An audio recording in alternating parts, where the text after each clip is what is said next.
Good morning, everybody. It is week 14. I've been trying to go live for a few minutes, but every time I try, there's dogs barking and street sweepers and garbage trucks and sirens. So hopefully we'll get through this without a bunch of noisy interruptions. For those of you that are just tuning in or want to see the progress of everything over the summer, I do have a YouTube channel that you guys can check out, Nicole's Minnesota Organics. And I'm going to get started right away because I have a lot of stuff that I want to go over. So, all right. I figured that we did not need 20 minutes of me picking beans and raspberries this morning, so I went ahead and did that so far, but I do have lots of stuff that I'm going to harvest with you guys today. This is just today's pick. This I picked about 2 days ago, so this is 2 days worth of picking for beans and raspberries, and our cucumbers are winding down, so this is probably one of the last ones. And some Brussels sprout greens. But I wanted to show you guys. I, at first, was not sure exactly what was going on with these, but I've noticed that the drier the beans get, the more purple they turn. So I'm thinking that that's just kind of what happens as they dry. This is one of the yellow ones. It's lost a lot of its color, but it had a bright yellow line on it. And it was very, very purple, and now it's starting to dry out. And these ones are starting to turn purple. But the deepest, darkest, it's almost black. It's so deep, dark purple. I just thought that was neat, so I wanted to show you guys. Okay, so I have potatoes that we're going to unearth today. But before I do that, I wanted to talk a little bit about growth. As you know, all of these plants here were started at the same time, same conditions, same watering, same soil, same everything. But the difference is the container that they were grown in. And I think that this has taught me so much, okay? Because this isn't just a bunch of plants and dirt.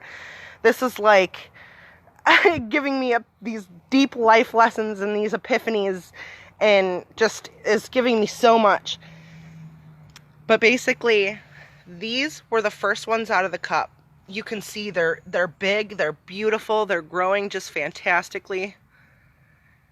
1 week later, I transplanted the rest of these. You can see the growth difference in 1 week of the container size. And then we have these poor little ones that were never transplanted. They were stuck in these tiny little cups. You look at the difference between these and that big one.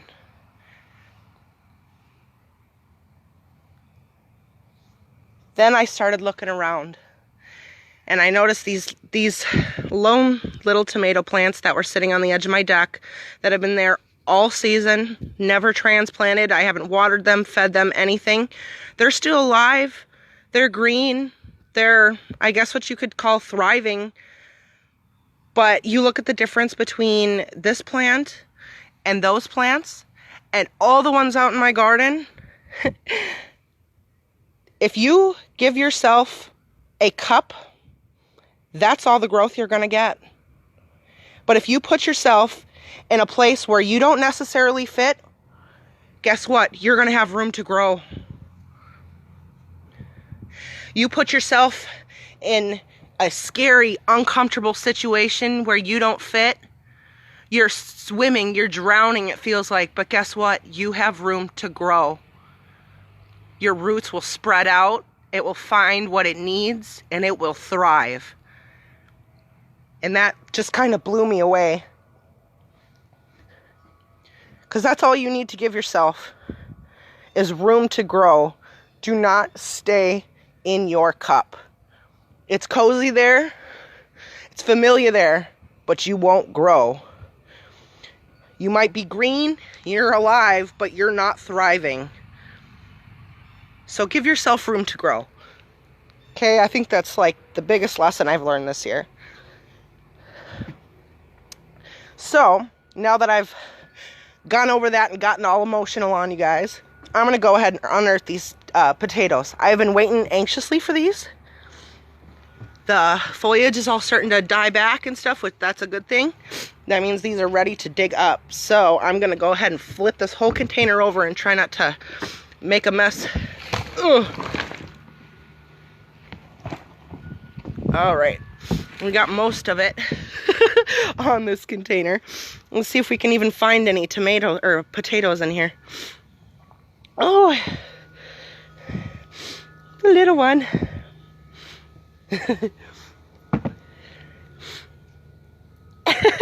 It's so little and tiny.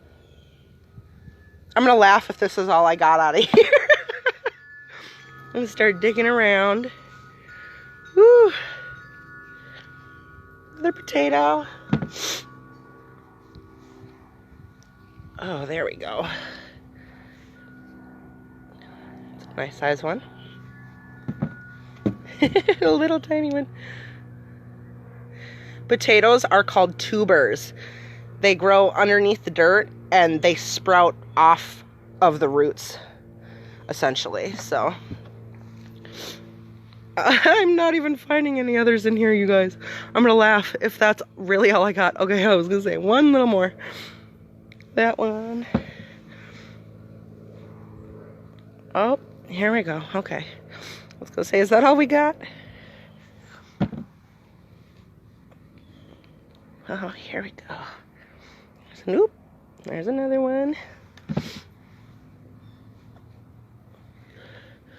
I was definitely expecting a lot more, but I'm not sure. I did hill these kind of late, so that could be a definite reason. A bunch of little potatoes. This is kind of exciting because you can't watch the progress when it's all underneath the ground. All right, unless there's more hiding, I think that might be it. Check that out though. That was one potato that I cut up, so I guess 1, 2, 3, 4, 5, 6, 7, 8. 8 and a little tiny baby off of one potato. I guess it's not bad. I'll definitely have to do some more learning and maybe plant some more next year, some bigger containers, because I love me some potatoes. All right, I brought a little container so I could wash my hands. All right, so I'm gonna walk out here with you guys. I'm gonna skip over the raspberries and everything because I already showed you the harvest from that. But I have been so anxious about my tomatoes, you guys. And I was not sure that we were even gonna get any that were ripe because they were all still green and the frost is coming super, super fast. But we have some ripening tomatoes. And although they are not fully ripe yet, I'm going to be picking them because we want the plant to be like, oh no, you're taking all my viable seeds. I need to force ripen all of these other fruits.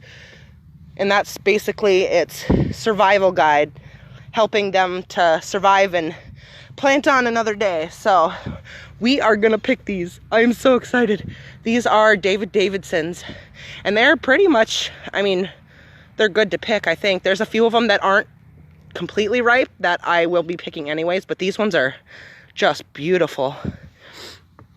I'm gonna have to do a taste test or something off camera tomorrow. Ooh, I'm gonna go ahead and pick it. It's not all the way ripe, it's still kind of green, but that's gonna force all these ones to go ahead and finish ripening. Wow, that orange color is just beautiful. Okay, it looks like these are the Wapsinicon peaches, and there's only one that's slightly starting to turn. I'm gonna go ahead and pull it because, like I said, we want to encourage the rest of these to grow. Good morning, Mom. All right, these cucumbers are pretty much seeing the end of its days. I think we're gonna go ahead and pull these all up next week. There's a few tiny ones, but they aren't really growing anymore with the cold weather. So probably just gonna have a bunch of little tiny baby snacking crunchies.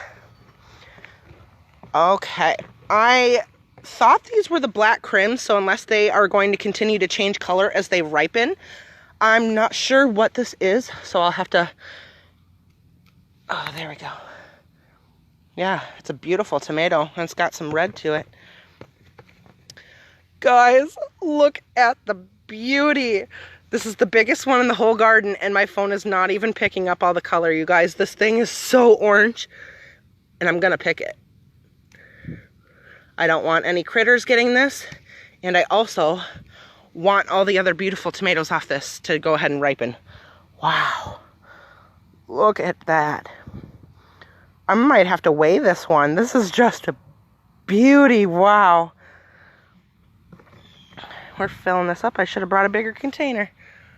All right, it looks like that's it for this row. These ones are green even when they're ripe, so I'm not sure how to tell when they're ripe. So I guess when they start feeling soft to me, I'll pick them. But, all right, it looks like we got some yellow. These are the Yellow Beams pear tomato. We got a couple that are starting. I'm going to pull one of them and leave the other one just to kind of encourage them to continue to ripen. Okay.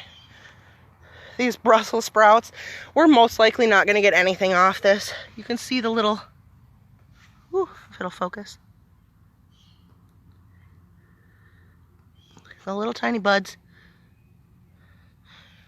But if anything, we'll harvest those for some greens. All right. We got these ones, I want to say are the black cherry tomatoes. So maybe that one will turn black once it's more ripe, because these ones are looking red too, and these ones are supposed to be a black tomato also. But I'm going ahead and picking that. And I'm going to go ahead and pick this one too, because it's starting to blush. And like I said, I know that they taste better when they ripen on the vine, but I would much rather have all of these tomatoes ripen on the vine and sacrifice these two ones that will continue to ripen. They just won't be as flavorful. Oh, I really want these. They're Isis cherry candy tomatoes. None of them are ripening yet, but they look beautiful, and I really want to try one. It looks like probably this one. I think these are white cherry tomatoes. It's just starting to ripen. I'll go ahead and bring those all up. I'll just give you a quick look at these peppers. They're growing so big.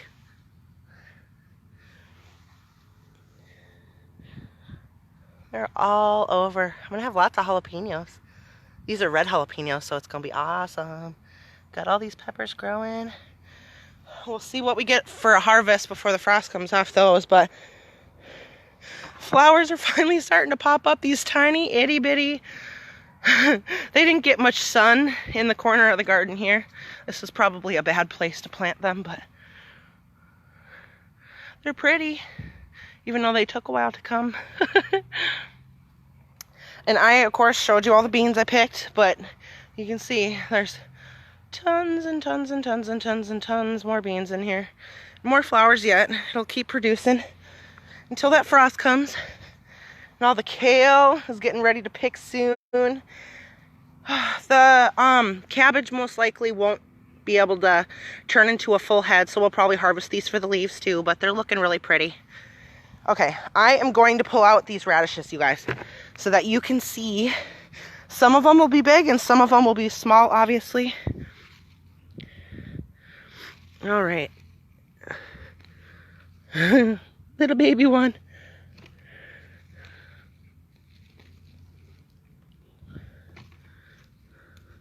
Yeah, see, some of these are really skinny and tiny. They didn't really thrive very well, but I'm sure there's a couple here. Let me pick this one. This one seems like it's a bigger one. Yeah. That's definitely a lot bigger. I'm going to go ahead and just yank up a good chunk of this row. And I will bring them all over the table so we can kind of see the size difference.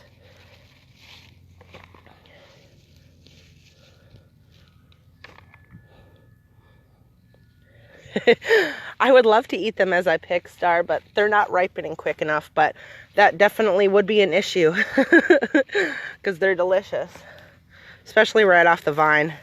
They just do not taste like that when you buy it in the store. All right, I'm going to pull these two last ones up.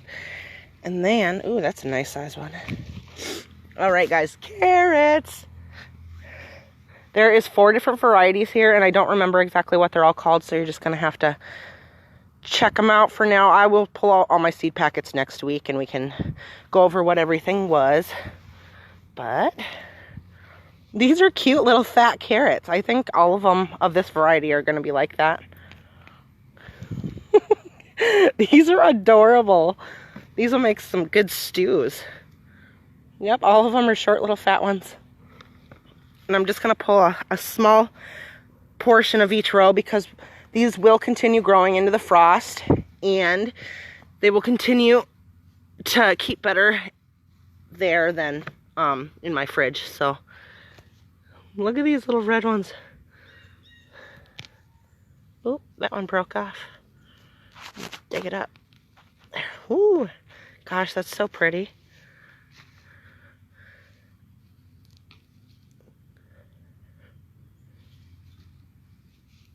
Okay, this next row, oh God, ooh, these are the yellow ones.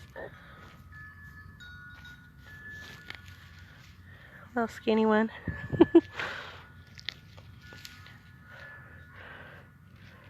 Yeah, so I think a lot of these will definitely continue to grow because they're not very big. But I definitely wanted to pull some of these up because otherwise I'm going to be fluxed with tons and tons and tons and tons of carrots. So we want to start using a little bit of them before they get brought in all at once. Okay, I'm going to step over. I can do that now because the row's pulled. Okay. Ooh, these seem like they're little fat ones too. Maybe I just didn't till down very good. That's a total possibility.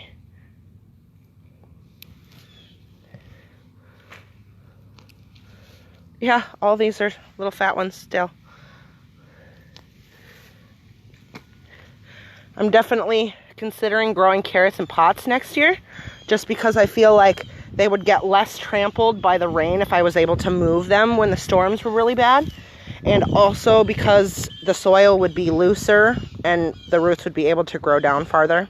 That's a big one compared to what the rest of them were.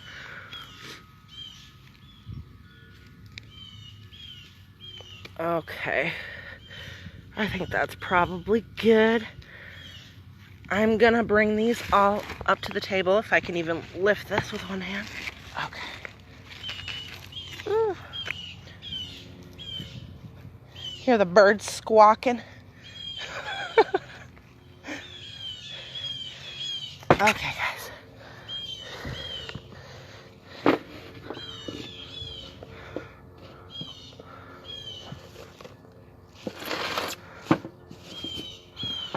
Check these out, how pretty these are, you guys. Oop, and we got all these radishes. I should have brought a knife out here with me. The inside of these radishes are seriously so beautiful, you guys.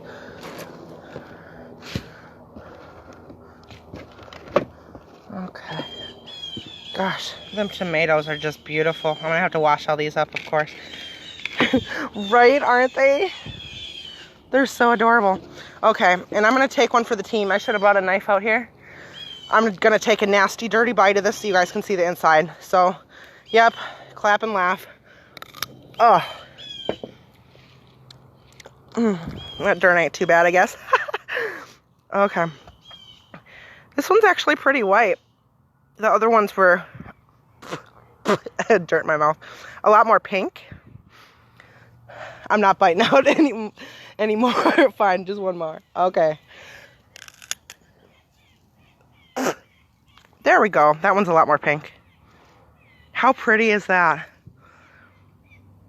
I'm so excited. It's got some nice spice to it. Oh, I plan on it, girl. That picture is seriously one of my most favorite pictures that I've ever taken, I think, is all my beautiful rainbow carrots lined up in a row. Okay, so I wanted to show you guys something. Last week, I picked all of the biggest of the cherry tomatoes off all the plants. And I stuck them in here with an apple and an orange because I heard that they help the fruit to ripen. Obviously, this one I picked because it was split and getting icky. And it looks like this one was starting to have some type of rot on it. But besides those two, all of them were very, very healthy. And I think this is one of the Isis Candy cherry tomatoes. It's the first to ripen, so I'm very excited to try those. And these other ones are still kind of ripening, but look at this beautiful. I was going to wait to harvest this till today, but you can see the spots on it, and I'm not sure exactly what it was, so I didn't want it to get the rest of the plant. But that is a speckled Roman. How beautiful is that? Gosh, if you guys could just see the color, it just blows me away. Okay. You know, you think I'd get better at ending these videos by now, but, you know, it happens. So if you guys have any questions for me, shoot them my way. Otherwise, I'm going to wash all these up and take some pictures, and I will definitely be posting that. And I think it's time to take a picture of my garden while it's all full grown before I start ripping stuff up, because it just looks so pretty. And I like to see the progress of all the changes during the year, too. So that's exciting. But check out the comments for the pictures, and I will get this uploaded as soon as I can. Hakuna Matata.